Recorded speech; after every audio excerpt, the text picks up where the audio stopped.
Il nous est apparu des plus urgents d'aborder une question qui vient compléter ce que nous avions déjà dit sur la nature politique de notre intervention de militants mutualistes.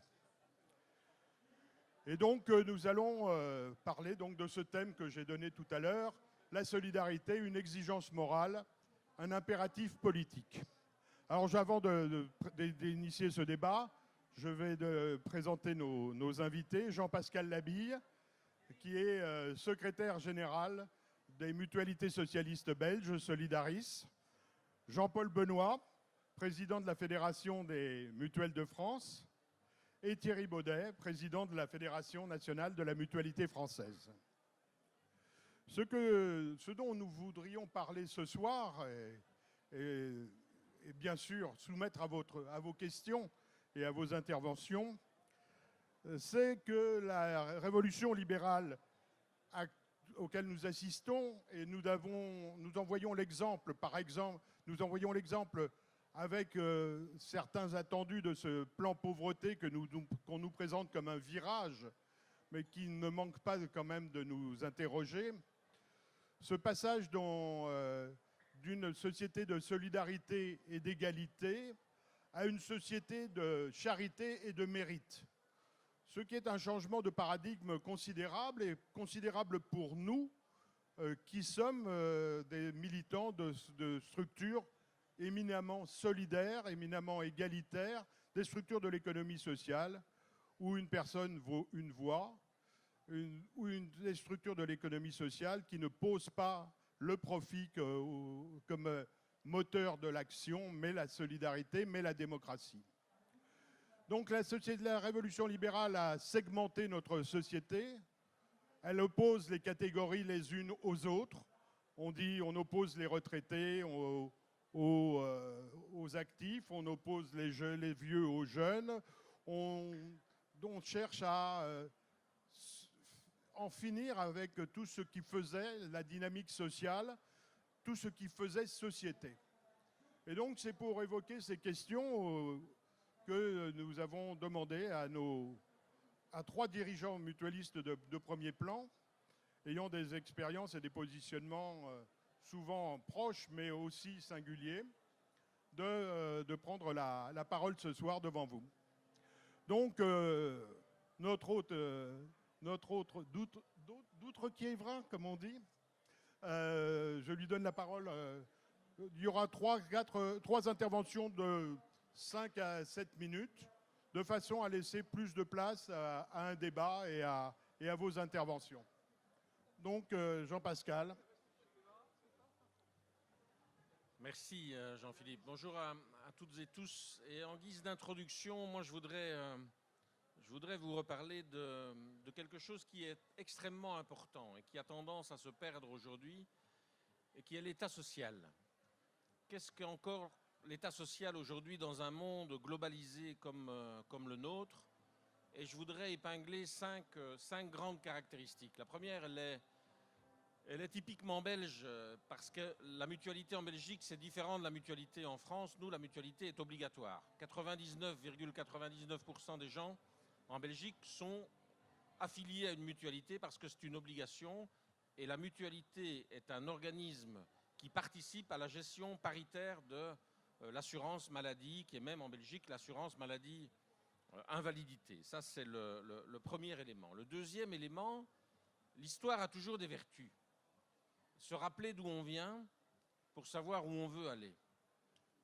Au XIXe siècle, quand on crée les mutualités, c'est quelque part une prise de conscience des travailleurs très pauvres de l'époque, sans droits sociaux, j'y reviendrai tout à l'heure. C'est une prise de conscience dans le pouvoir d'agir collectivement.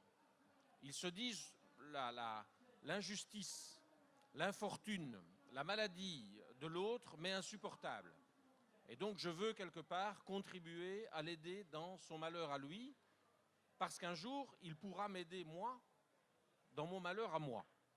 Et c'est la mise en commun solidaire de moyens, à la limite, à ce moment-là, et même sans structure juridique, mais c'est vraiment le fondement même de la solidarité et des mutualités à ce moment-là.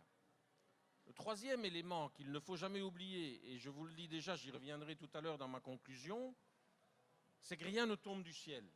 Rien. Même dans le monde chrétien, rien ne tombe du ciel. C'est le fruit de luttes, de combats, et c'est les alliances qui ont fait avec les organisations syndicales, avec la société, les associations culturelles, qui ont fait à ce moment-là qu'on a défini ce qu'était la solidarité. On contribue en fonction de ses moyens et on utilise en fonction de ses besoins. Et c'est ça ce qui est beau dans la solidarité, et c'est en cela qu'elle est bien sûr une exigence morale. Et c'est le fruit de conflits, de luttes. Et rappelons-nous qu'en 1944, le Conseil national de la résistance, quand il définit ce qu'est, en Belgique, en France, ce que doit être la sécurité sociale, les patrons prennent peur. Ils ont peur à ce moment-là, bien sûr, du fascisme qui vient d'être combattu, mais du communisme aussi, du communisme soviétique qui est à leur porte. Ce n'est pas spontanément qu'ils ont adhéré à des éléments de solidarité, tellement ils avaient peur que les travailleurs ne versent dans le communisme. Le quatrième élément, c'est il est toujours bon de rappeler la définition de l'État social. L'État social, c'est fondamentalement trois choses qui ont été au fil du temps, je vais y venir dans un instant, attaquées. Ce sont les services publics, c'est la sécurité sociale et ce sont les droits du travail. Et l'État social, c'est aussi trois dynamiques politiques différentes. Tout d'abord, une politique de régulation. On a beaucoup, et vous entendez beaucoup critiquer aujourd'hui les politiques dites de Keynes, les politiques keynésiennes, qui consistaient à réguler le rôle de l'État, à donner un cadre à l'État. La deuxième politique, c'est une politique de redistribution. On contribue et on redistribue à ceux qui en ont le plus besoin.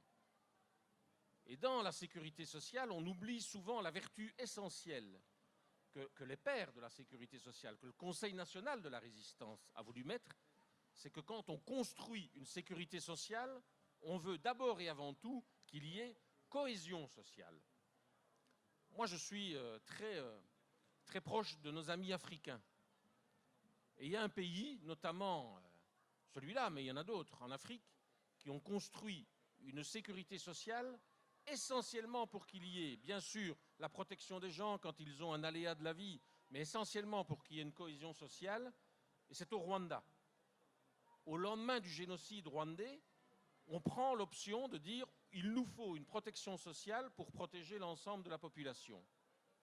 J'étais il y a une dizaine de jours dans un autre pays africain, au Togo, mais le Bénin est sur la même logique, même le Burkina aujourd'hui emprunte la même voie. Et donc, il est un peu paradoxal de constater qu'en Europe, après avoir construit, il y a 60, 70 ans, 80 ans, la sécurité sociale, on est en train de l'attaquer, de la détricoter, que ce soit en Belgique ou en France, alors que l'Afrique qui émerge a besoin d'une sécurité sociale. Et puis la troisième politique, et elle est importante aussi, c'est la politique de concertation sociale et de gestion paritaire. Quand on a des corps intermédiaires, et je sais qu'ils sont très fort attaqués en France comme en Belgique, parce qu'ils représentent un contre-pouvoir et qu'un pouvoir jupitérien n'accepte pas les contre-pouvoirs, c'est bien de cela dont il s'agit. Parce que ces contre-pouvoirs, ils sont ancrés dans la société civile. Et ils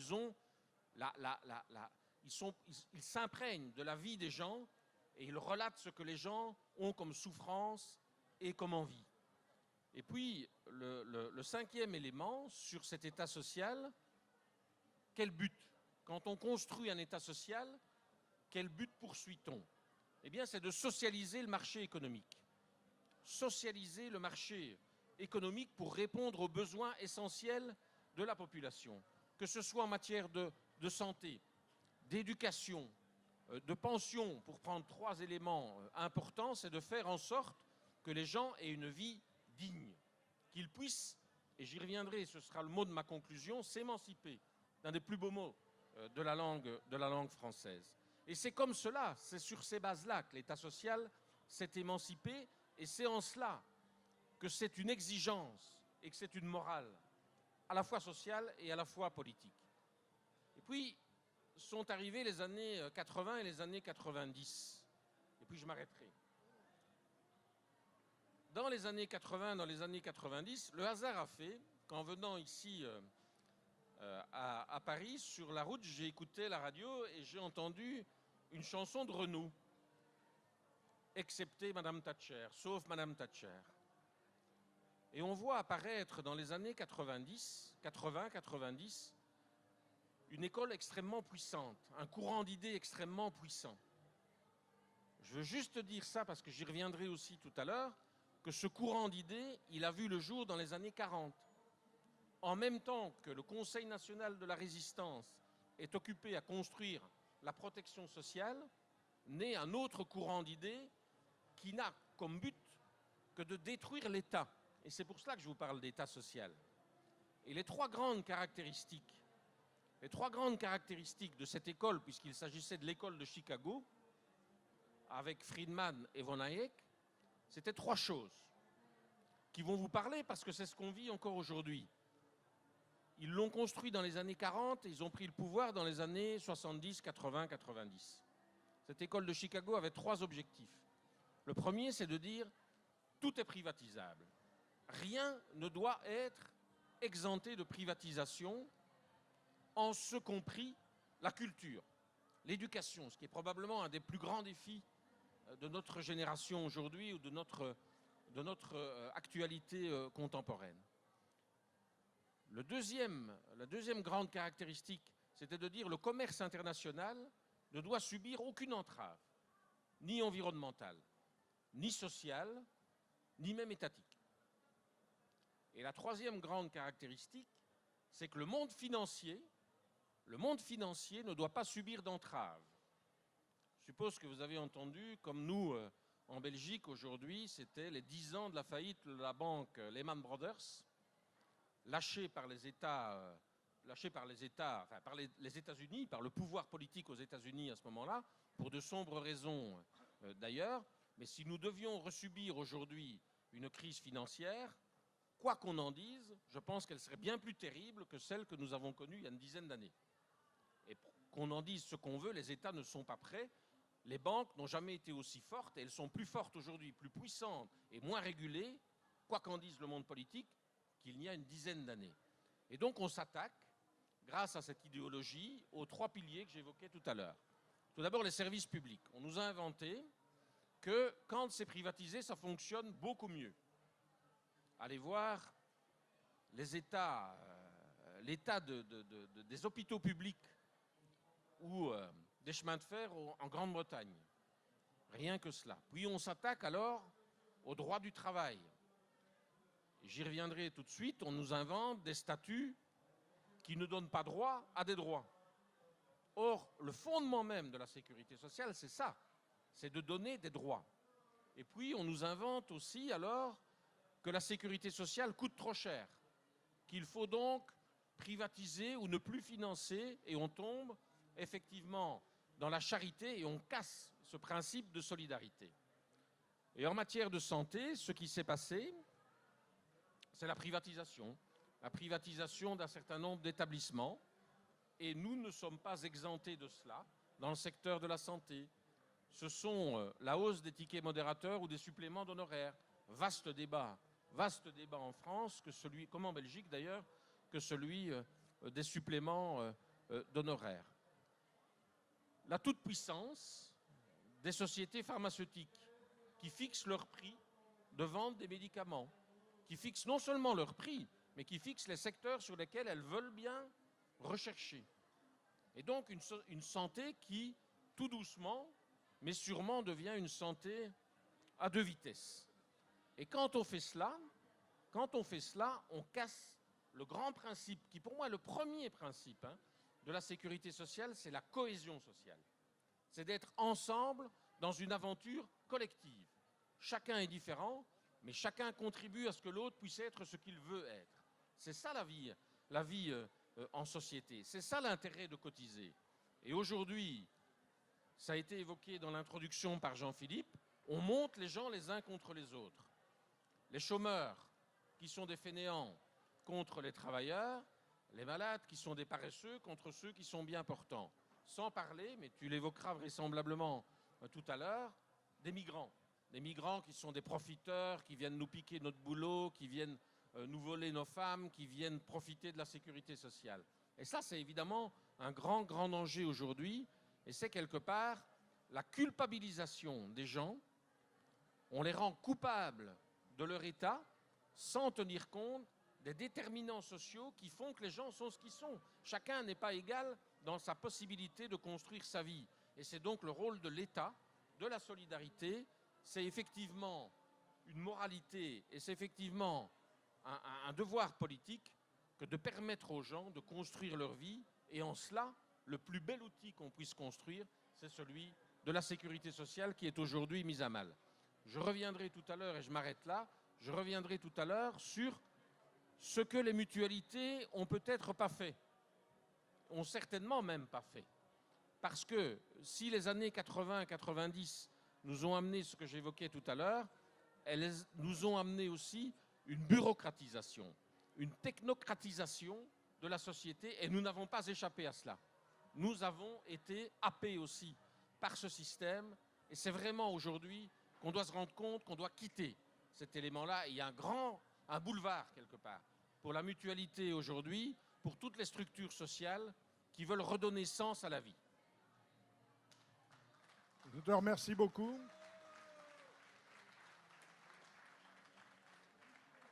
Elles et ils te remercient beaucoup.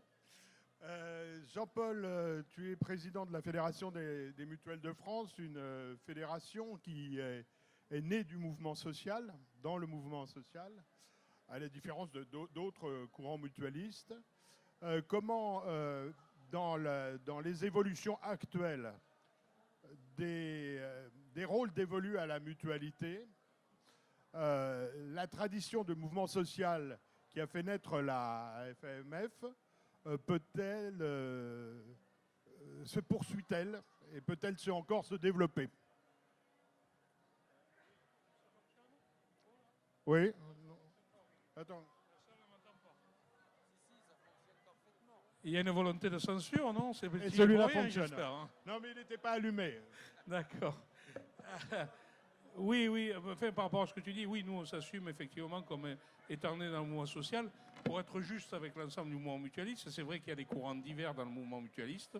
Le mouvement mutualiste est divers, mais à l'origine, au début du 19e siècle, il est né aussi dans la mouvance du mouvement social. Et donc, moi, en tout cas, je considère, même s'il y a après des différences d'appréciation, différents positionnements, que l'ensemble du mouvement mutualiste, et moi je souhaite que personne ne l'oublie dans le mouvement mutualiste, fait partie du mouvement social.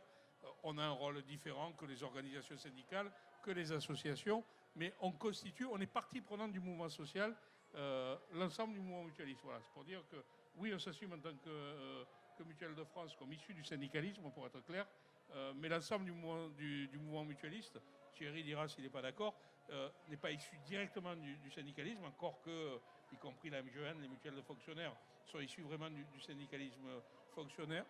Je disais que les mutuelles de fonctionnaires sont issues du syndicalisme fonctionnaire, mais même des mutuelles qui sont plus éloignées, au départ, étaient quand même dans un mouvement, après la Révolution française, de reconstitution de la solidarité collective.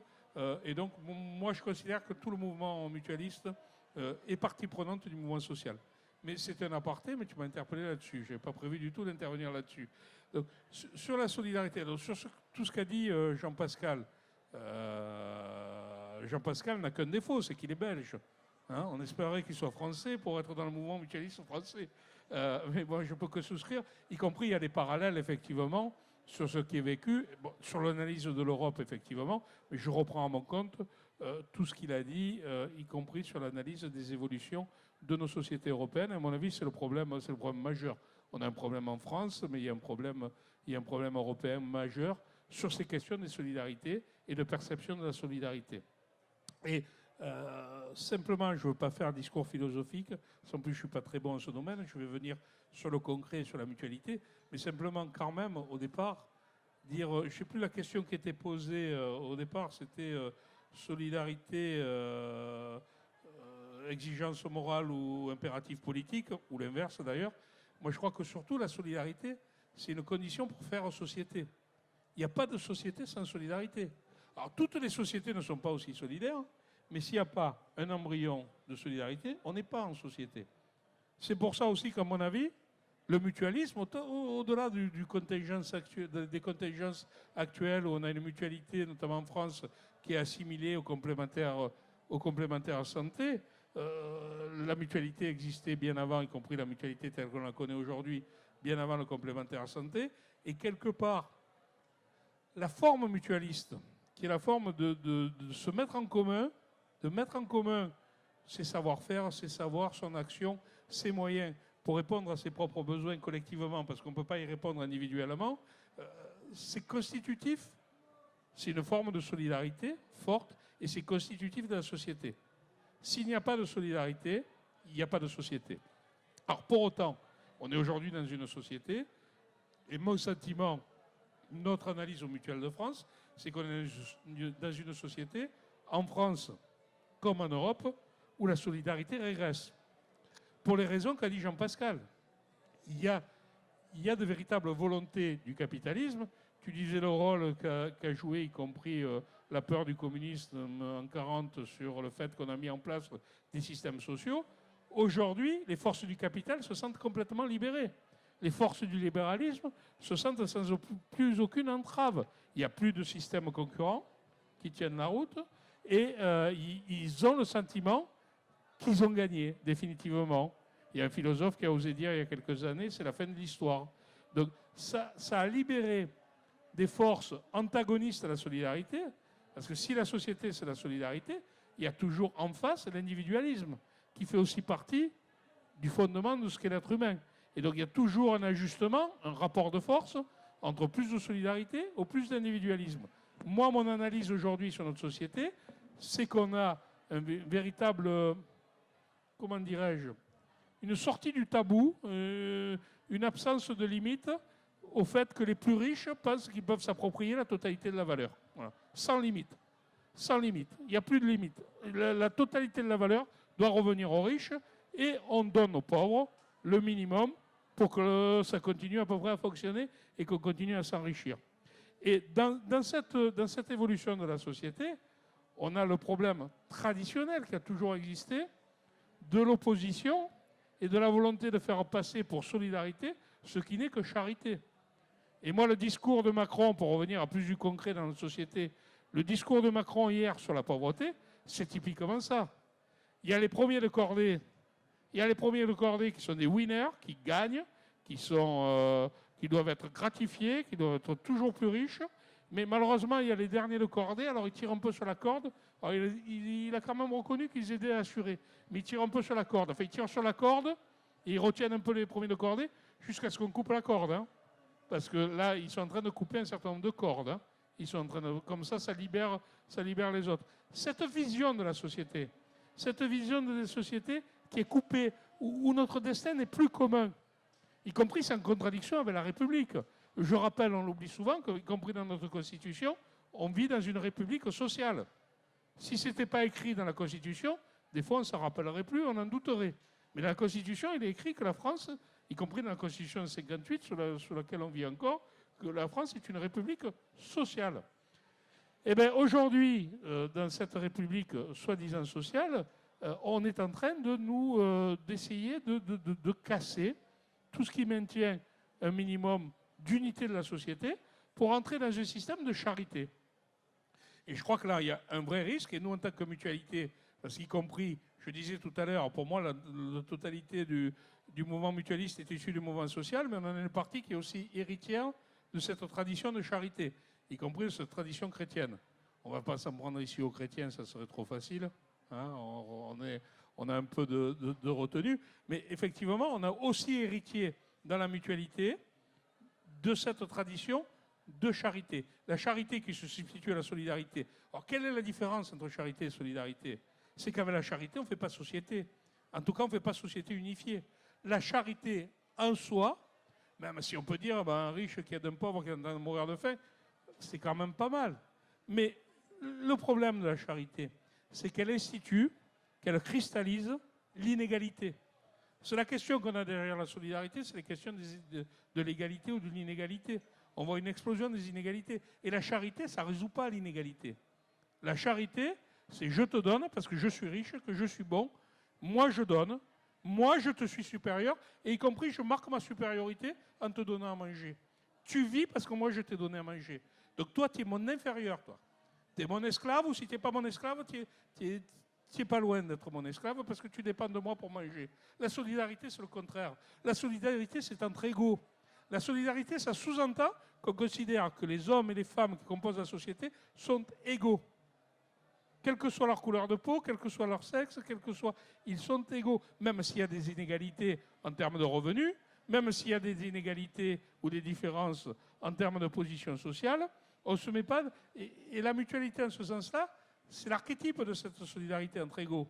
C'est pas, il y en a un qui donne et un qui reçoit, il y a un qui doit et l'autre qui est gratifié, et celui qui est gratifié, à mon sens, c'est celui qui donne, mais on est dans une situation où chacun donne et chacun reçoit.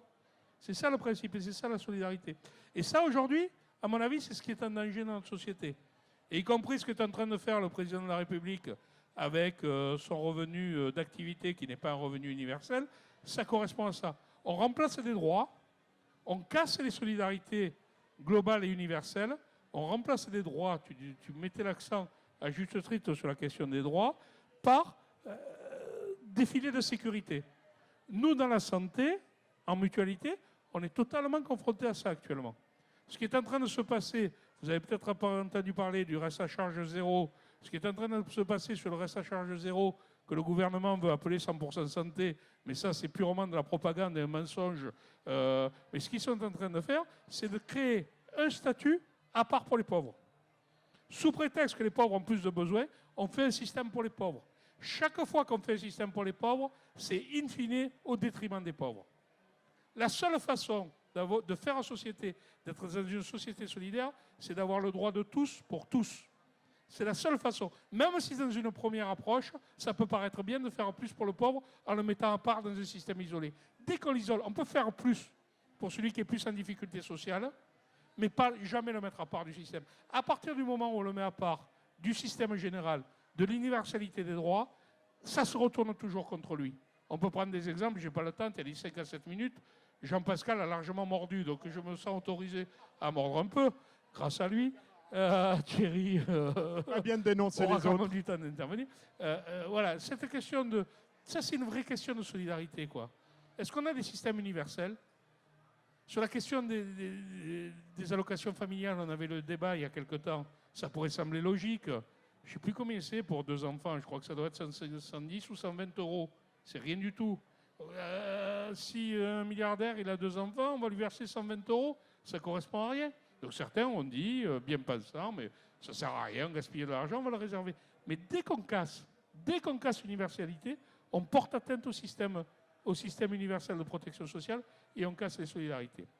Et dernier point pour terminer, et je ne dis pas que ça fait la liaison avec la prise de parole de Thierry, parce que ça ne serait pas très confraternel, mais on a un problème en mutualité.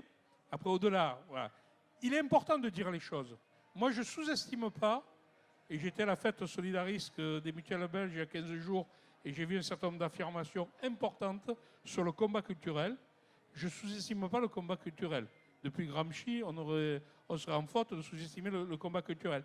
Donc il est important de dire les choses pour pouvoir les penser. On sait bien que le langage est nécessaire pour penser.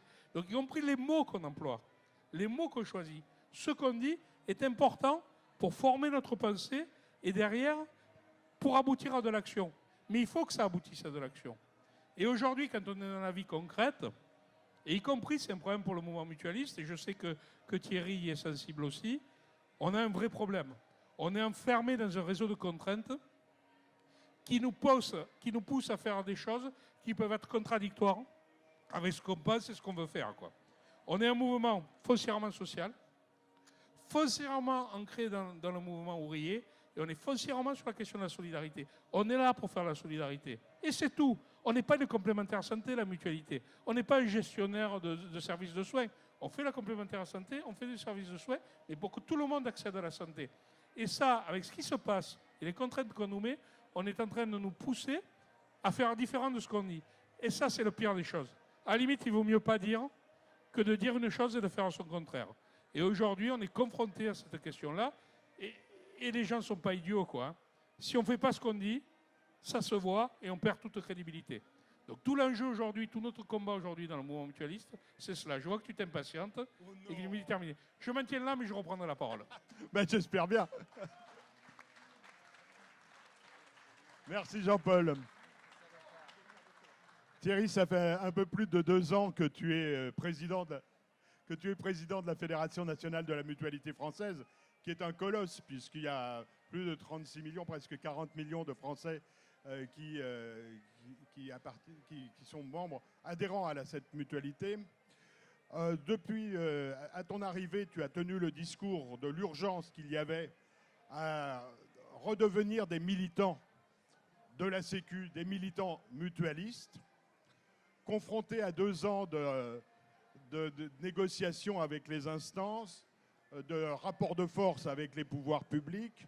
Je suis frappé dans le que sais-je que tu as fait paraître avec Luc Pierron récemment sur la mutualité, que beaucoup de processus dans lesquels la mutualité s'est engagée en arrive à ce dont parle Jean-Paul à la fin de son intervention, c'est-à-dire des choses sur lesquelles on pense qu'elles peuvent faire progresser, mais ce progrès peut se faire au risque d'une certaine dénaturation. Alors comment cette volonté de remobiliser, de refaire des mutualistes, des militants, se confronte avec la réalité des rapports avec les pouvoirs publics et des instances? Oui, merci, merci Jean-Philippe. Bon, après Jean-Pascal et Jean-Paul, il faut que j'essaie de me décaler un peu pour pas dire la même chose. Je suis bien sûr foncièrement en phase avec ce qu'ils ont dit. Pour moi, la mutualité, c'est d'abord une histoire d'être ensemble, une manière d'être ensemble, une manière d'entreprendre qui vise à tisser, à retisser du lien social, du lien humain, à faire société. C'est ça, être mutualiste. Moi, j'aime notre triptyque républicain. J'aime bien des fois un peu le modifier. Je dis liberté, égalité, mutualité, en ce sens que la mutualité est une fraternité sociale. La solidarité, elle est au cœur du projet mutualiste. Aujourd'hui, il y a des entreprises qui cherchent leur raison d'être. Nous, notre raison d'être, c'est depuis l'origine, c'est inscrit dans notre loi, dans le Code de la mutualité. Le Code de la mutualité, il stipule que nos mutuelles, elles mènent des actions de prévoyance, d'entraide, de solidarité, pour contribuer au développement culturel, moral, intellectuel, physique des membres et améliorer leurs conditions de vie. C'est au cœur de notre loi. J'ai envie de dire aussi que la mutualité aujourd'hui est très critiquée. Notamment, elle appartiendrait à l'ancien monde. La mutualité aurait eu une belle histoire, mais elle n'aurait pas un long ou bel avenir, renvoyant à des modes d'organisation qui sont désuets.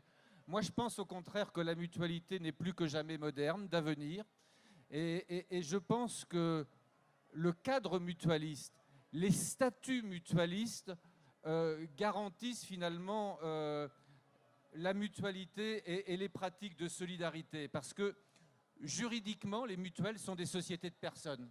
Eh bien, nos statuts mutualistes, ils empêchent toute discrimination à l'entrée, qui soit fondée sur l'âge, sur le revenu, sur l'état de santé. Nos statuts nous protègent et obligent, j'allais dire, à faire œuvre de solidarité. Au plan économique, une mutuelle, c'est un bien collectif. Ça veut donc dire qu'en termes de gestion, la richesse est impartageable. Et le projet mutualiste, économiquement, c'est un projet de mutualisation. Il s'agit de mobiliser les ressources de tous pour faire face aux aléas qui peuvent frapper quelques-uns. En ce sens, notre loi, nos statuts nous protègent et garantissent le caractère solidaire de la mutualité. Mais quand j'ai dit ça, il faut quand même interroger, c'est un peu ce que tu disais, Jean-Paul, il faut interroger les pratiques mutualistes.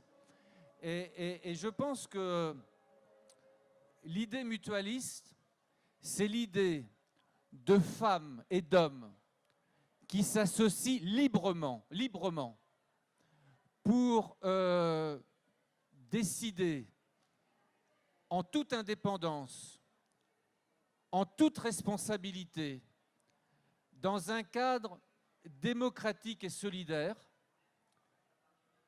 d'action, d'utilité collective. Ils le décident par eux-mêmes, pour eux-mêmes et pour la société entière. En ce sens, peut-être d'ailleurs, c'est une différence peut-être par rapport à la mutualité belge, où Jean-Pascal, tu nous disais que la mutualité est vecteur de solidarité nationale. Chez nous, ce n'est pas ça. Depuis 1945, la solidarité nationale, c'est la Sécu. Et la mutualité, c'est une forme de solidarité choisie, où, encore une fois, des femmes et des hommes décident librement, par eux-mêmes, de ce qui est bon pour eux-mêmes et pour la société entière. Et la question qui se pose, c'est aujourd'hui, est-ce que nous arrivons à faire vivre ce projet mutualiste? Eh bien, comme Jean-Paul, je pense que c'est de plus en plus difficile. C'est de plus en plus difficile dans notre pays parce que, comme tu l'as dit, dans l'esprit de beaucoup, mutualité égale complémentaire santé, mutualité égale assurance santé. Et ce qui est catastrophique pour les mutualistes, et tous les mutualistes ne s'en rendent pas compte, et moi c'est ce que j'essaie de leur dire, ce qui est catastrophique pour les mutualistes, ce sont tous les reculs de la solidarité nationale. Certains, en première intention, quand ils voient la solidarité nationale reculer, pourraient tenter de se dire, mais finalement, comme assureur santé, c'est des terrains nouveaux pour nous, c'est de la matière assurable supplémentaire. C'est une folie, c'est un non-sens. C'est un non-sens parce que quand les complémentaires santé, les mutuelles en matière de santé sont devenues indispensables, et comme elles sont devenues indispensables du fait des reculs de la solidarité nationale, comme elles sont devenues indispensables, elles sont devenues complètement réglementées, encadrées, normées, et ça attente au projet mutualiste. On n'est plus dans une situation où des femmes et des hommes décident librement de ce qui est bon pour eux, pour leur père, pour la société. Les mutualistes, dans ce cadre-là, sont contraints finalement à s'inscrire dans des cadres normatifs qui ont été définis par d'autres, sont contraints de répondre à des appels d'offres qui ont été définis par d'autres, et ne peut plus faire vivre ce projet mutualiste qui est un projet, encore une fois, basé sur la liberté de femmes et d'hommes de décider de ce qui est bon pour eux, pour la société, cette solidarité choisie. Alors, on pourrait considérer que c'est un propos qui est pessimiste. Moi, je pense qu'il ne faut pas céder au pessimisme. Il suffit pour ça de se rappeler notre histoire, parce qu'on s'est laissé enfermer. Mutualité ne doit pas signifier complémentaire santé. L'histoire mutualiste dans notre pays est éclairante. La mutualité d'aujourd'hui, elle a une forme de préhistoire dans les sociétés de secours mutuels du 19e siècle. Eh bien, ces sociétés de secours mutuels, elles doivent nous inspirer. Des initiatives mutualistes sont nées de la création de bains-douches, parce qu'à un moment, dans le courant hygiéniste, il fallait satisfaire un certain nombre de besoins primaires, l'hygiène, et des mutualistes se sont organisés pour créer des bains-douches.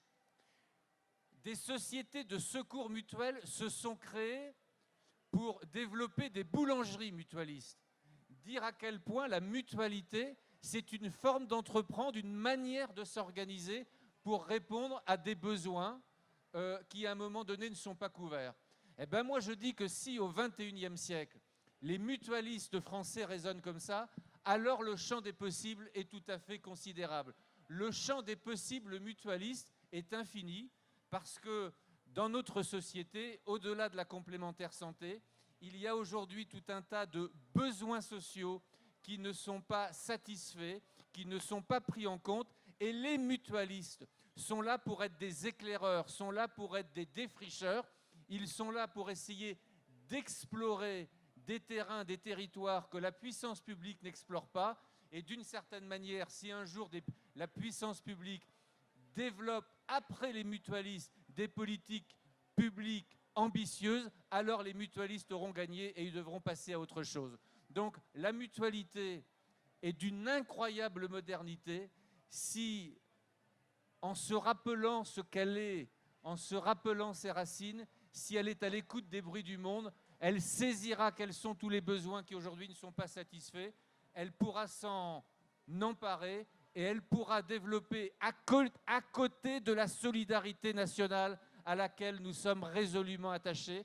Elle s'attachera à côté de cette solidarité nationale qui, d'une certaine manière, avec son côté obligatoire, peut être une solidarité un peu froide. Eh bien, la mutualité, elle est là pour développer une solidarité plus chaude, une solidarité choisie. C'est l'histoire mutualiste dans notre pays. Cette histoire, elle est porteuse de beaucoup d'avenir.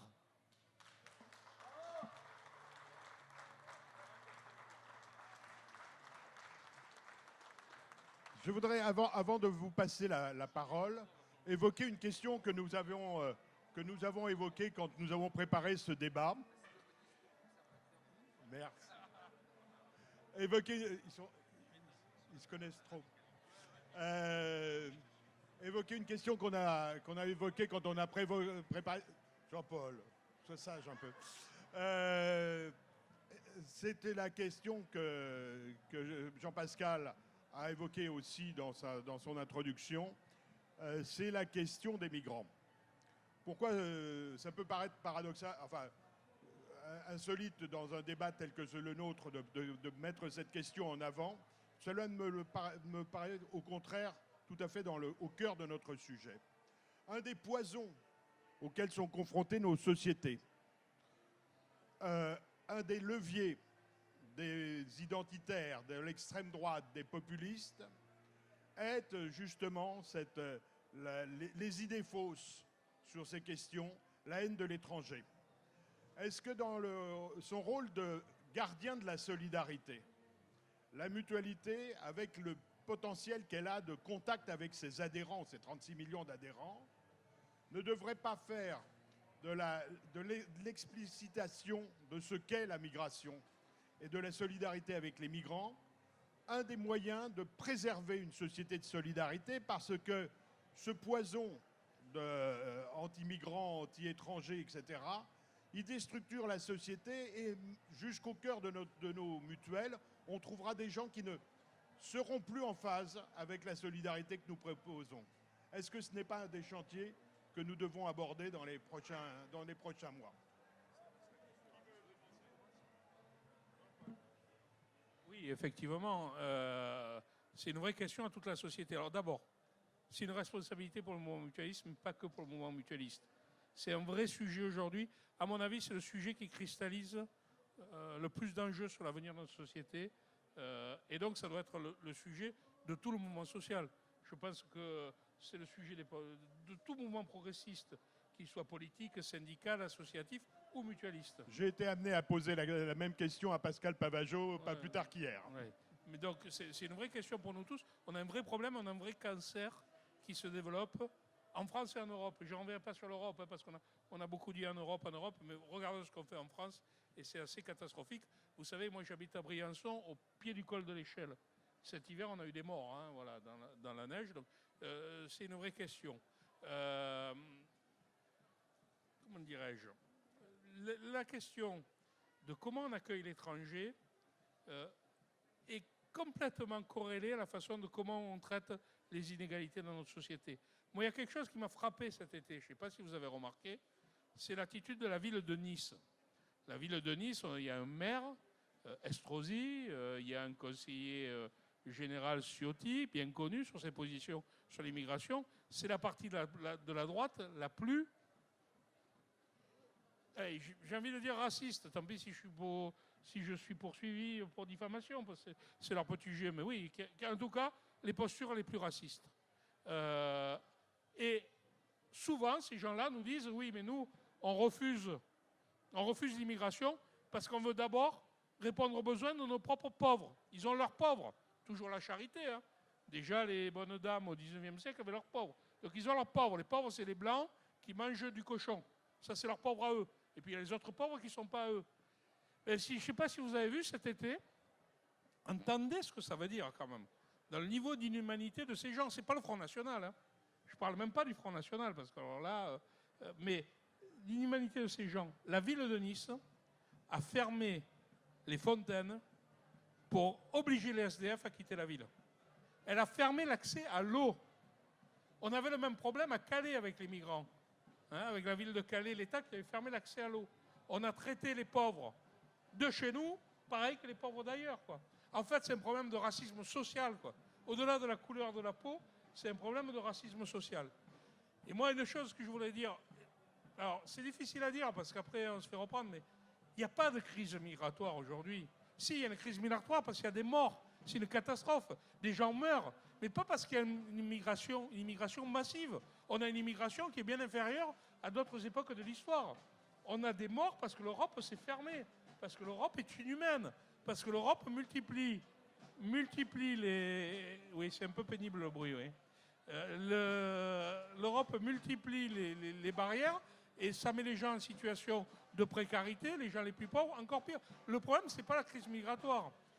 Et moi, je ne voudrais pas qu'on se fasse envahir par ce cancer idéologique. Il y a une autre chose qui m'a fait réfléchir il y a quelque temps, c'est que j'ai vu des dérives dans la gauche européenne. On a vu récemment en Allemagne, on les a pointées, la gauche française les a dénoncées. Mais quand j'entends dans la gauche française,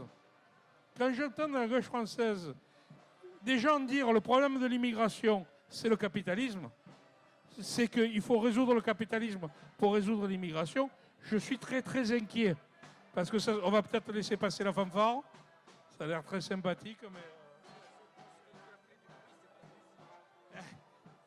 Thierry me fait remarquer que je n'ai aucun sens artistique et que ce n'est pas du bruit mais de la musique. Excusez-moi, je l'avais mal vécu. Excusez-moi, je me corrige. Non, pour revenir donc sur cette question-là, quand on a même à gauche des gens qui commencent à penser que la question c'est de combattre le capitalisme pour arrêter l'immigration, l'enjeu c'est pas d'arrêter la migration. On a toujours migré. La France est un pays qui a été construit par la migration. Depuis les Huns, et même les Romains qui nous ont envahis, mais plus récemment, quand on a accueilli mal, parce qu'on a toujours mal accueilli les étrangers, mais quand on a accueilli les Arméniens victimes de leur destruction, quand on a accueilli des Italiens, des Européens, des Polonais, etc. Moi, je regardais récemment les titres de la presse locale à Marseille, parce qu'on est un lieu d'immigration traditionnelle, sur les Italiens dans les années 20 et 30. C'était exactement les mêmes discours qu'on a aujourd'hui avec l'immigration africaine. C'est des gens trop éloignés de nous pour être inassimilables, pour être assimilables. Alors, on ne pouvait pas dire la religion. Aujourd'hui, on a le prétexte de la différence de religion et de soi-disant islam qui rendrait impossible toute intégration. À l'époque, c'était les Italiens. On ne pouvait pas dire l'islam puisqu'ils étaient catholiques comme la majorité de la population française. Mais sinon, le discours était exactement le même. C'est des gens sales, bêtes, par nature inférieurs aux Français, qui font du bruit, qu'on ne pourra jamais assimiler, qu'il faut chasser. Vous savez que dans les années 30, il y a eu des pogroms anti-italiens, notamment en Camargue, à Marseille. Il y a eu des fois des morts, et parfois des dizaines de morts. Donc c'était exactement la même situation. Donc on est un pays qui a toujours vécu sur la migration. On n'arrêtera jamais la migration. On n'arrête pas l'eau qui coule. Donc la question, ce n'est pas de résoudre le capitalisme pour arrêter la migration. La question, c'est de combattre idéologiquement les positions de l'extrême droite et le racisme qui reprend du poil de la bête. Il y a eu toute une période après 39-45 où ça devenait insupportable d'être raciste et donc où les gens avaient les scrupules à se cacher. Le problème, c'est la libération de cette parole raciste dans notre Europe et dans notre pays. Donc il ne faut pas se tromper de combat. Et moi, je suis un peu inquiet sur notre position, sur notre gauche, quand on dit, écoutez, la migration, c'est un problème, donc il faut vaincre le capitalisme pour vaincre la migration. Il ne s'agit pas de vaincre la migration. Il s'agit de faire en sorte que les migrants soient accueillis dans des bonnes conditions et que les migrations, parce que nous aussi on migre, hein, des Français qui partent s'installer à l'extérieur, il y en a des milliers chaque année, des dizaines de milliers. Mais là, comme c'est des riches, ça ne pose pas de problème, ce n'est pas les migrants. Le migrant, c'est toujours le pauvre. L'autre, c'est un expatrié. Le riche s'expatrie, le pauvre migre. Il faut sortir de cette dichotomie, et il faut sortir de cette chape idéologique qui fait en sorte que nous-mêmes, à gauche, on a tendance à dire, oui, la migration est un problème. Non, la migration n'est pas un problème. Le problème, c'est le racisme de l'Europe.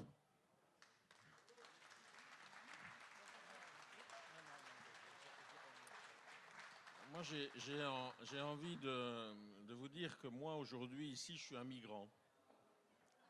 Non, non, pas parce que je viens de Belgique. Non, non, pas du tout.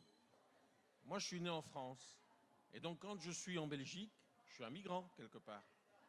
En plus, c'est belge. Vous imaginez, c'est belge. Ils boivent de la bière, ils mangent des frites avec de la mayonnaise. Ils ne sont pas comme nous. Mais quand je dis que je suis un migrant, je suis quand même un peu content parce que, quelque part, j'ai une partie de champion du monde, quand même. Même si ceux qui devaient gagner, bon, on l'a un peu laissé. Non, non, mais je dis ça. On vous a laissé gagner, on n'a pas perdu. C'est pas la même chose. Non, mais s'il n'y avait pas eu de migration, la France, elle aurait été championne du monde quand on regarde l'équipe de football. La richesse de cette équipe de football. L'unité de cette équipe de football. Et donc, je crois qu'il y a vraiment à relativiser par rapport à cela. C'est une arme qu'on utilise aujourd'hui pour diviser les gens, pour les mettre en concurrence, pour les mettre en compétition les uns contre les autres. Ce que j'ai évoqué tout à l'heure, et c'est une arme du capitalisme, aujourd'hui, d'utiliser le fait de mettre les gens en concurrence, que ce soit les malades contre les bien portants, les chômeurs contre les travailleurs, ou le migrant qui, par définition, est différent de nous. Vous savez, les plus grandes migrations aujourd'hui, ce qu'on vit, c'est rien. Les plus grandes migrations, elles restent dans les grandes capitales africaines. Dans les grandes capitales africaines, que ce soit Kinshasa, que ce soit Nairobi ou que ce soit le Caire. C'est là que les plus grandes migrations se situent aujourd'hui. Et si l'Europe avait un peu d'intelligence stratégique, mais je dirais d'intelligence humaine, elle tendrait la main à l'Afrique, qui est le continent frère de l'Europe, et qui restera le continent frère de l'Europe. Mais cette migration, aujourd'hui, c'est l'autre qui, soi-disant, est différent de nous, qui, lorsqu'il arrive en France ou en Belgique, a tous les droits, est soigné gratuitement, a les transports en commun gratuits, a un emploi. Alors, je ne sais pas si vous avez vu circuler, moi j'ai beaucoup aimé sur les réseaux sociaux cette phrase qui consistait à dire, si un mec qui arrive, qui ne connaît pas ta langue, qui ne connaît pas ton pays, qui n'a pas de réseau, qui n'a personne pour l'aider, est venu te piquer ton emploi, c'est vraiment que tu as un problème peut-être à te poser dans ta tête, quoi. Et donc c'est aussi une arme que le monde politique, et singulièrement évidemment de droite, utilise, parce que la migration a toujours été une source de richesse pour les pays européens, et elle continue à être une source de richesse. Mais au-delà de ça, et plus fondamentalement d'ailleurs que cela, c'est simplement un respect de la personne humaine. En Belgique aujourd'hui, et on nous explique qu'en France c'est la même chose, j'en sais rien, mais en Belgique on enferme des familles avec des enfants. On accepte, on a reculé les limites de ce qu'est la liberté, de ce qu'est la tolérance, de ce qu'est tout simplement le respect de la dignité humaine. Des enfants sont enfermés en attendant qu'on les expulse. Mais comment voulez-vous, à un moment donné, que les gens acceptent encore, quelque part, la société dans laquelle on est quand on la construit comme ça? Ce n'est pas une société. Comment voulez-vous aujourd'hui qu'en Afrique, on considère encore l'Europe comme respectable, quand l'Europe se conduit de la sorte? Donc, l'étranger, l'accueil fait à l'étranger, le bon accueil fait à l'étranger quand il arrive, est un devoir élémentaire. Mais comme un autre devoir élémentaire est d'aller aider ces pays à se développer, à s'émanciper et à se construire. Parce que je vais vous dire un truc, à vous, ou à nous, Français.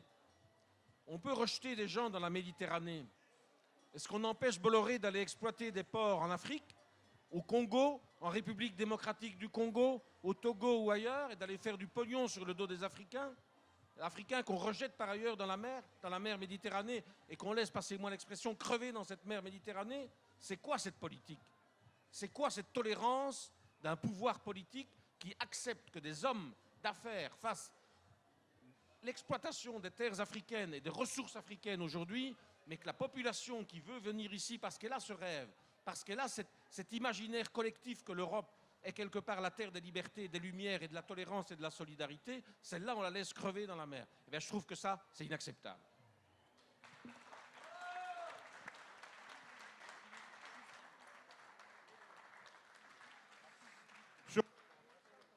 Levier que pourrait représenter l'éducation populaire au sein de... Juste un mot, c'est ce que j'allais dire. Je crois que la mutualité en France a beaucoup de militants et dans des démarches qui ressemblent à des démarches associatives, on doit amplifier nos démarches d'éducation populaire pour faire de la pédagogie, pour expliquer. Ce que je voudrais dire, c'est, alors que ce n'était pas la tradition, j'ai engagé le mouvement mutualiste lors des dernières élections présidentielles pour appeler à faire barrage au Front National.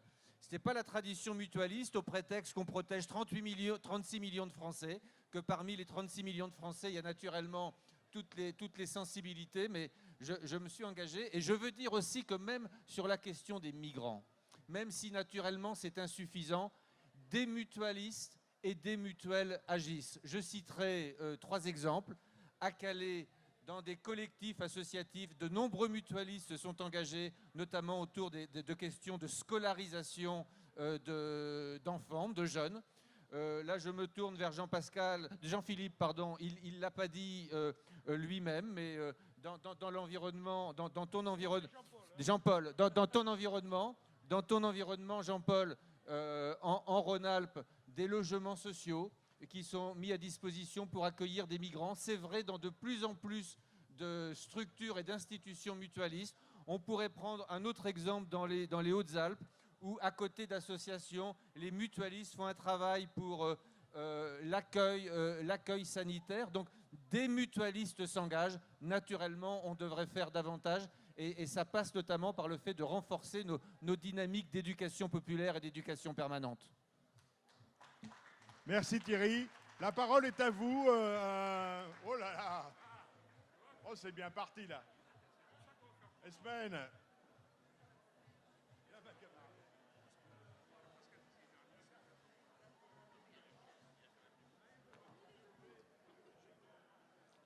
Voilà, je pense que ce que Jean-Philippe, Jean-Pascal et Jean-Paul et Thierry ont dit des magnifiques paroles humaines, engagées.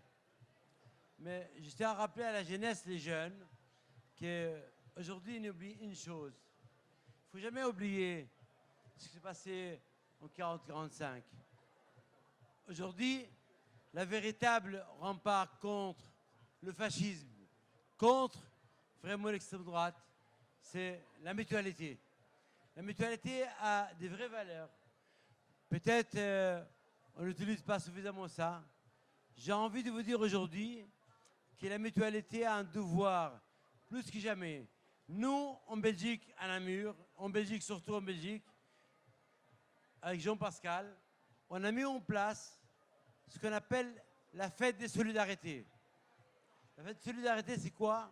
C'est vraiment être solidaire avec les personnes les plus précarisées. Voilà, aujourd'hui, la mutualité, c'est la seule organisation, la seule institution qui peut demain se battre contre l'extrême droite, contre le fascisme, contre l'injustice sociale. Moi, je parlais avec mon ami Jean-Pierre, dont j'ai envie qu'il vienne près de moi. Jean-Pierre, viens ici. Non, viens Jean-Pierre, viens. Parce que franchement, c'est... Voilà, Jean-Pierre, viens ici. Viens Jean-Pierre. Voilà. La Belgique aussi, elle a droit à la parole. Parce qu'en Belgique, et franchement, on se bat contre ça. Merci Hussein. Bon, c'est une invasion belge, hein, désolé, mais j'ai quand même envie de vous poser une question. La question de l'immigration nous pose beaucoup de problèmes. Est-ce que vous ne pensez pas que parmi nos 36 millions de Français affiliés à la Fédération, nos 3 millions chez nous à Solidaris, on est un peu timide parce qu'on sait que parmi nos mutualistes à la base, il y a quand même ce sentiment d'une invasion et d'une perte d'identité. Et je me demande jusqu'où on ne doit pas être frileux pour répondre à cette question.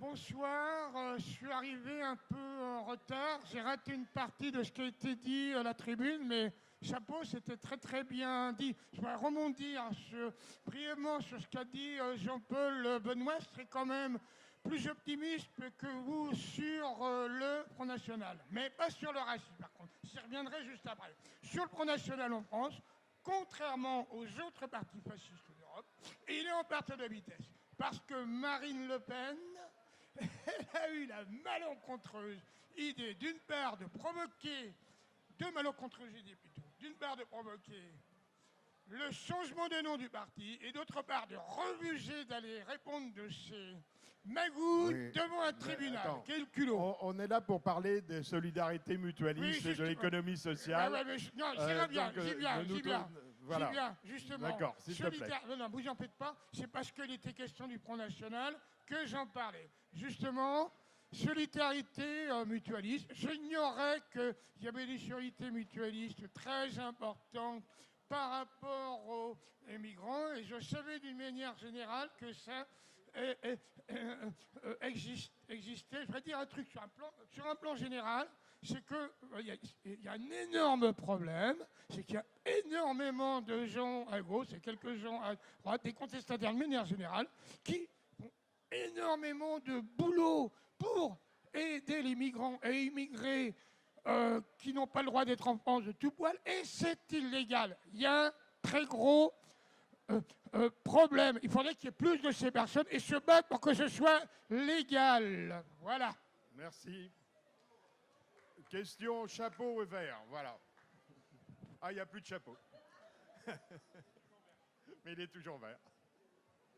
Au niveau européen, quelles sont les actions que les mutuelles font pour coordonner leurs actions et pour pouvoir développer à un niveau qui dépasse le niveau national, qu'il soit belge ou français, la mutualité? Ça, c'est une... Oui, peut-être notre ami Alain Coher pourrait répondre à cette question. Mais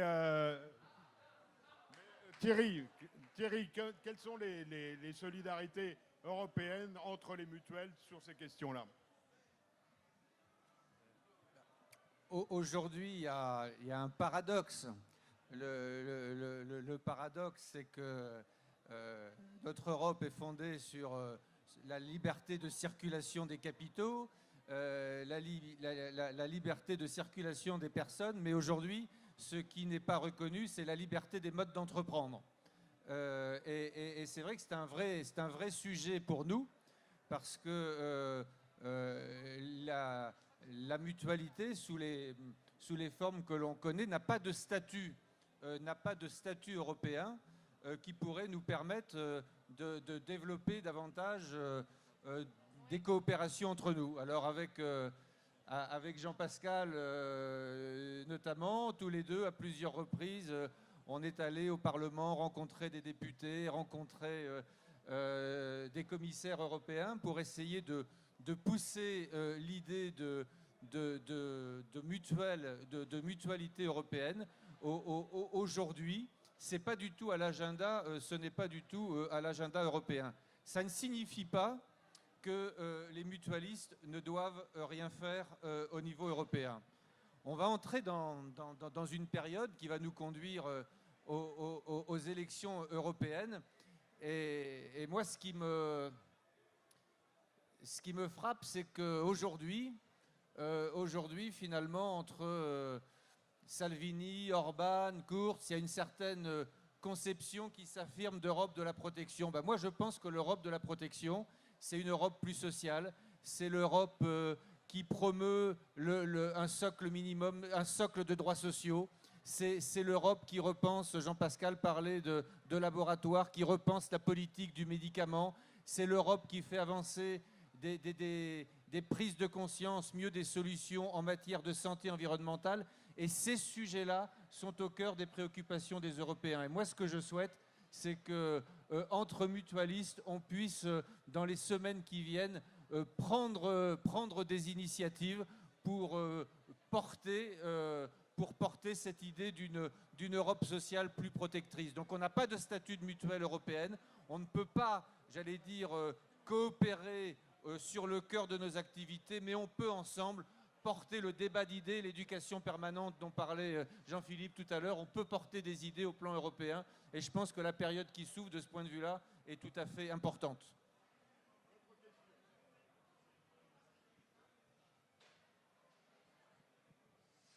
Oui, d'abord, je voudrais remercier l'Humanité et Thierry Baudet d'être présent. Je crois que je me trompe peut-être, mais c'est la première fois qu'un président de la FNMF vient à un débat à la fête de l'Humanité. Je pense que ça mérite d'être salué. Mais il n'était pas président de la FNMF. En tant que président de la FNMF, j'ai bien posé. Oui, moi, pour qu'il y ait solidarité et mutualité, encore faut-il que le mouvement mutualiste reste suffisamment fort. Or, moi, je suis très inquiet, je l'avoue. On parle beaucoup des attaques contre la sécurité sociale. Je trouve qu'on parle beaucoup moins des dangers et des attaques réelles, concrètes, contre le mouvement mutualiste.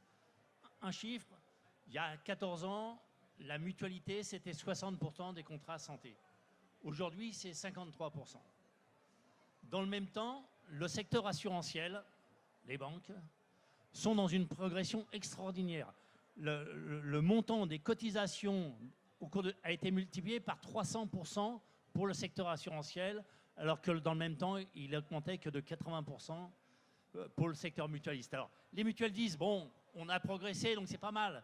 Sauf que, comme il y a une perte régulière, aujourd'hui, le secteur assurantiel, c'est un tiers des contrats complémentaires santé. Un tiers des contrats complémentaires santé sont entre les mains des banques. Alors, parler de solidarité avec les banques, c'est un peu comme demander à un mur de reculer de 3 mètres, quoi, hein. Bon, donc, moi, il me semble, et c'est ma question, est-ce qu'il n'est pas temps que tous ceux qui sont attachés à ce que la santé ne tombe pas entre les mains du secteur bancaire se mettent ensemble pour réfléchir comment on va faire ensemble que ces contrats complémentaires santé restent dans le domaine du solidaire et restent dans le domaine de la mutualité. Je pense qu'il est peut-être temps. Alors, j'étais au congrès de la mutualité. Et je sais que beaucoup de responsables mutualistes sont appréciés. J'ai apprécié la journée où les syndicalistes étaient présents parce que, je ne sais pas, tu me diras si tu as senti ça comme ça, mais on a discuté du sens. Et c'est le mouvement syndical qui a amené ce débat sur le sens. La mutualité, ce n'est pas simplement une cotisation, une prestation. C'est un sens. Et si on ne redonne pas du sens au mouvement mutualiste, ce que tu disais sur, effectivement, est-ce qu'il ne faut pas avoir une réflexion sur redynamiser l'esprit mutualiste, ce que couvre l'esprit mutualiste. Et si on veut faire pièce au mouvement assurantiel, je pense que c'est dernier point et j'ai fini, c'est la question des contrats groupes. Ça fait éruption dans le mouvement mutualiste, ça bouscule, d'ailleurs je te ferai des propositions pour l'Assemblée Générale qui se tient bientôt, ça bouscule complètement la gouvernance de la mutualité. Et je pense que là aussi, il serait temps que... Alors, ça commence, hein, il y a le groupe de travail qui s'est mis en place entre l'ensemble des confédérations. Autre geste que je tiens à saluer, c'est quand même que quand tu as été élu président, dans les 2 mois, tu as reçu tous les secrétaires confédéraux. C'est un signe, quoi. C'est intéressant. Et je pense qu'il serait bien que le mouvement mutualiste se rapproche encore plus du mouvement syndical, tous syndicats confondus, hein, de façon à ce qu'on réfléchisse ensemble comment on stoppe le secteur assurantiel, mais peut-être aussi comment on réfléchit sur les contrats groupes avec les problèmes graves de gouvernance que ça pose dans la mutualité. Oui, tu as posé les vraies questions. Comme le disait Jean-Pascal, comme l'ont dit Jean-Pascal et Jean-Paul dans leur intervention liminaire, la mutualité, elle n'a de sens que si elle est dans le mouvement social, si nous sommes acteurs du mouvement social. Et naturellement, il faut favoriser les rencontres, les échanges, les convergences avec les autres acteurs du mouvement social. Sur nos champs sont d'abord naturellement les confédérations syndicales. Ça peut aussi, quand on parle de santé, il peut aussi s'agir d'associations de patients, d'associations de consommateurs. Et c'est vrai qu'avec avec Jean-Paul, avec celles et ceux qui sont autour de moi, on s'attache depuis 2 ans à renouer des liens avec tous ces acteurs parce que c'est fondamental. Et c'est vrai que nous étions particulièrement heureux de ces liens renoués. Ça n'a pas été un moment uniquement au Congrès, c'était un beau moment, mais on a des groupes de travail, on échange régulièrement, on confronte nos points de vue, on réfléchit ensemble sur la place de la solidarité nationale et la place de la solidarité mutualiste. On a vraiment renoué des liens, des liens étroits. Sur la part que prennent les assureurs lucratifs, ben, je dirais que c'est terrible comme notre action, comme nos propositions sont dans un cadre qui est de plus en plus normé par d'autres que nous, comme nous répondons à des appels d'offres. Quand le panier de soins est normé par d'autres que nous, rien ne différencie véritablement dans l'esprit du public, rien ne différencie une réponse mutualiste d'une réponse non mutualiste. Si on regarde les prestations offertes, elles sont les mêmes pour tous. Alors des fois, quand je suis optimiste, je me dis que je regrette naturellement que des Français en toute bonne foi puissent dire « mais moi, ma mutuelle, c'est AXA, moi, ma mutuelle, c'est BNP Paribas ». Ce que je sais, c'est que quand ils souscrivent une offre santé chez AXA, chez BNP Paribas, je sais qu'à l'entrée, aujourd'hui, je sais qu'à l'entrée, même chez AXA, même chez BNP Paribas, ils n'ont pas pu, par exemple, être sélectionnés en fonction de leur état de santé. Et ça montre quoi? Ça montre que les combats que les mutualistes ont portés, un certain nombre de combats, ils les ont gagnés, parce que la norme mutualiste est devenue la norme. Mais le paradoxe, c'est qu'en gagnant les combats, on amène les autres sur nos terrains et on s'affaiblit. C'est un paradoxe assez incroyable, mais dans beaucoup de sujets dans la société française, les mutualistes ont gagné. Quand j'entends aujourd'hui sur un autre terrain des entreprises capitalistes qui se mettent à réfléchir à leur raison d'être, qui veulent réfléchir à ce que pourrait être une entreprise à mission, mais ça veut dire qu'un certain nombre d'entrepreneurs du monde capitaliste comprennent que la société, elle n'est plus en phase avec ce qu'ils font. Elle ne veut plus, la société ne veut plus que l'entreprise ne soit là que pour maximiser le profit de quelques actionnaires. Et ça veut donc dire que là aussi, au-delà des mutualistes, ce que l'économie sociale et solidaire porte depuis des années, d'une certaine manière, c'est en train de polliniser l'ensemble de l'économie française. Mais là encore, chaque fois qu'on gagne du terrain, paradoxalement, on peut donner le sentiment de se banaliser et ça peut se retourner contre nous. Et ce qui oblige les mutualistes à être en permanence dans le mouvement social et en permanence à essayer de reprendre un temps d'avance. Mais ce sont des sujets importants et néanmoins, je partage tout ce que tu dis. Il faut aider nos concitoyens à montrer, à leur faire voir ce qu'est une vraie mutuelle et ce que n'est pas une mutuelle, et on doit s'y attacher davantage. Pollinisation, pour faire plaisir à Jean-Paul, je dirais Dieu t'entende. Jean-Paul. Oui, non, moi je souscris à ce que dit Thierry. Et au-delà du nombre d'adhérents des uns et des autres, c'est important. Hein.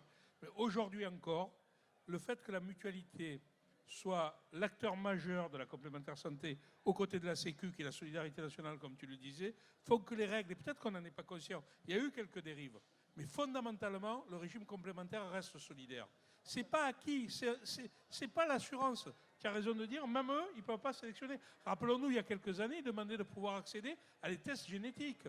Ils demandent à pouvoir sélectionner sur des questionnaires de santé. Dans d'autres pays autour de nous, alors soit il y a un régime de base qui est beaucoup plus développé et qui rembourse mieux, parce qu'on a un régime de base qui est parmi ceux qui rembourse le moins, et heureusement qu'on a une complémentaire solidaire pour que les gens accèdent à la santé, même s'il y a quelques problèmes. Mais soit c'est ça, soit quand les assurances ont une part significative de la couverture, c'est des systèmes beaucoup plus inégalitaires. On n'en est pas complètement conscient. Il faut aller voir à l'étranger ce qui se passe. Donc on est encore dans un système solidaire grâce à la mutualité. Pour autant, on est dans un vrai combat avec les assurances, qui est un combat au-delà des questions de part de marché, de cotisation encaissée et de nombre d'adhérents, qui c'est important parce que ça détermine le rapport de force. Mais on est dans un combat idéologique. Et on retrouve ce qu'on a dit tout à l'heure, l'écart entre solidarité et libéralisme. C'est ce vrai combat qu'on mène. Après, sur la relation au mouvement syndical, et je conclurai là, puisqu'on nous a demandé de conclure, oui, c'est vrai, les syndicats portent des discours sur lesquels on est d'accord. Nous, on est issus du syndicalisme, la MGN, je peux dire oui, si je dis des bêtises, tu m'arrêtes, je ne veux pas moi, mais voilà, une grande partie du mouvement mutualiste est issu du syndicalisme. Celui qui n'est pas issu du syndicalisme a de toute façon des origines communes dans les combats ouvriers du 19e siècle, donc on est très proche. Après, le syndicalisme, il a le même problème que nous. Hein. Nous, on s'autoflagelle et à raison. Ils ont le même problème que nous, c'est l'écart entre les discours et les pratiques. Hein. Voilà, parce que moi, je rappelle quand même souvent mes amis syndicalistes, quand ils nous flagellent, ils ont raison de nous flageller, c'est comme ça qu'on va avancer. Je leur rappelle l'ANI, les contrats-groupes, et tu en as parlé. Et l'ANI, elle a été portée par toutes les organisations syndicales. Hein. En tout cas, cette partie de l'ANI. Hein. Parce qu'il y a 2 organisations syndicales qui ne l'ont pas signé, mais derrière, ils ont demandé les clauses de désignation sur les contrats-groupes. Donc, ils ont demandé que ça soit encore plus concentré. Donc, comme on ne raconte pas, ni la CGT, ni FO qui n'ont pas signé, qu'ils n'étaient pas pour les contrats-groupes. Hein. Et là, ça casse toutes les solidarités. Donc on vient au congrès de la mutualité française, on nous explique qu'il faut qu'on soit plus solidaire, et derrière, au quart de poil de cul du demi-centime de cotisation par mois, on va choisir l'assurance contre la mutualité. Donc moi, je suis d'accord. Des fois, on n'est pas cohérent. Des fois, on a des discours, et puis on fait le contraire. Et on a raison de nous taper sur la tête. Mais nos partenaires, il faut aussi qu'ils regardent, qu'ils fassent leur propre autocritique. Et ce qui s'est passé ces dernières années, on a eu des problèmes au mouvement syndical pour construire, y compris la défense de la sécurité sociale. On est extrêmement responsables. On est des minables, les mutualistes. On n'a pas été bons. Mais nos amis syndicalistes, ils ont été guère meilleurs, quoi. Hein. Guère meilleurs. Donc je suis content qu'ils viennent au congrès de la mutualité française nous expliquer ce qu'est la solidarité. J'aimerais que leurs pratiques, comme les nôtres, soient plus en cohérence avec leur discours.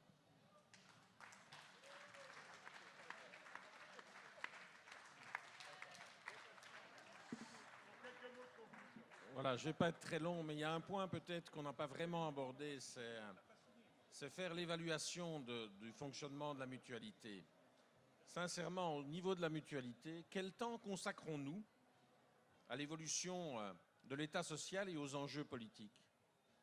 Quel temps consacrons-nous aux enjeux de la société, aux enjeux de fond de la société? Je crois que progressivement, c'est ce que j'ai voulu dire tout à l'heure, la mutualité, c'est bureaucratisée.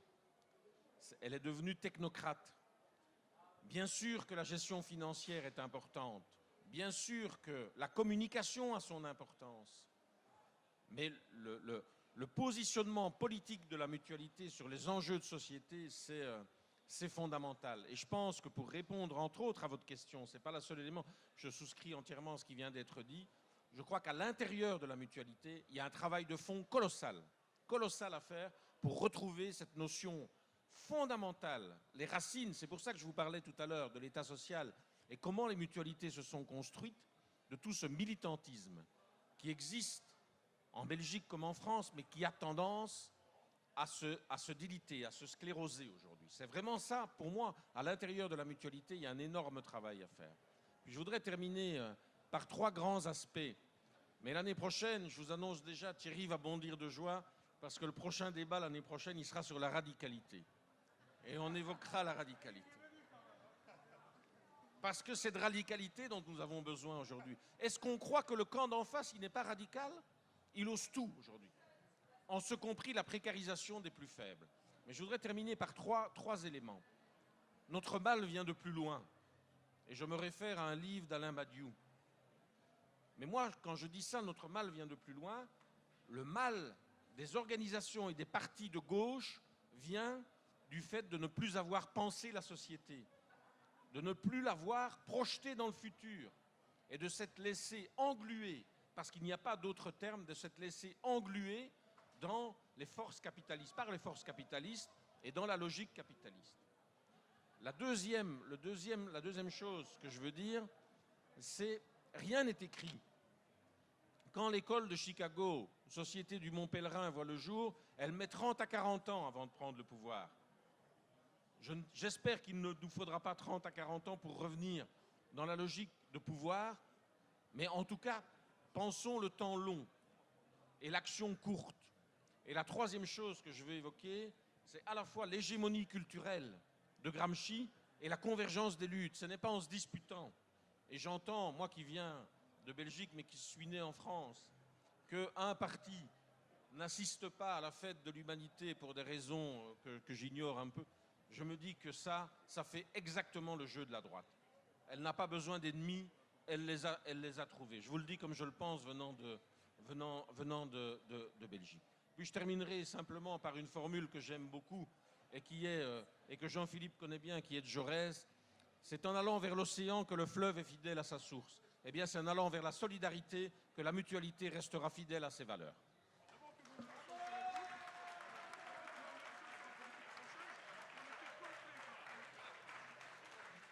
Je crois qu'en votre nom à toutes et à tous, on peut remercier Thierry Baudet, Jean-Paul Benoît et Jean-Pascal Labille. Nous avons eu une grande soirée mutualiste à cette fête de l'UMA et nous sommes très fiers.